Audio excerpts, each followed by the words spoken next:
మునుపు అన్ని మట్టి గోడలతోని కట్టిన గుడిసెల ఇండ్లే ఉండేటి. ఇప్పుడు అన్ని బంగ్లాలేనాయే. వెనకట బంగ్లాలు కోటలు కడటానికి రాళ్లు ఆడకం చేసేది, అటెనక ఇటుకలు. ఇప్పుడైతే మొత్తం సిమెంట్ ఇటుకలే నడవబట్టే. కానీ మట్టి ఇటుకలతోని కట్టిన ఇండ్లకు సిమెంట్ ఇటుకల ఇండ్లకు మస్తు ఫరాక్ ఉంటదుల్లా.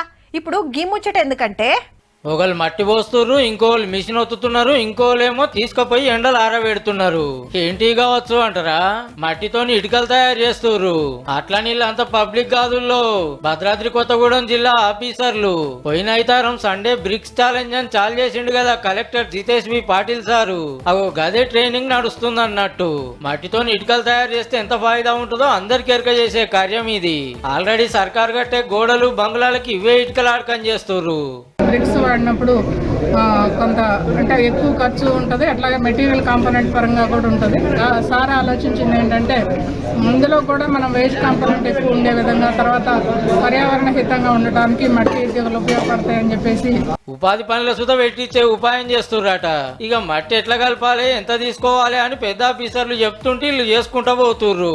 170 వాళ్ళు మట్టి, 15 వాళ్ళు సిమెంట్, 15 వాళ్ళు సున్నం కలిపి ఈ మిషన్ లేసి ఒత్తుతే అయిపోయాయి. ఏక్ నెంబర్ మట్టి ఇటుకలు రాడి. ఈ ఇటుకలతో ఏం కట్టినా వాతావరణానికి ఏం కాదు, అగ్వల్ అయిపోతుంది. ఎవరింటికాడాలే తయారు చేసుకోవచ్చు. మళ్ళా బందోబస్తుకుంటాయి గోడలైనా ఇండ్లు కట్టినా. అన్ని జిల్లాల్లో ట్రైనింగ్ ఇస్తే మంచిగానే అక్కడికి వస్తట్టుంది.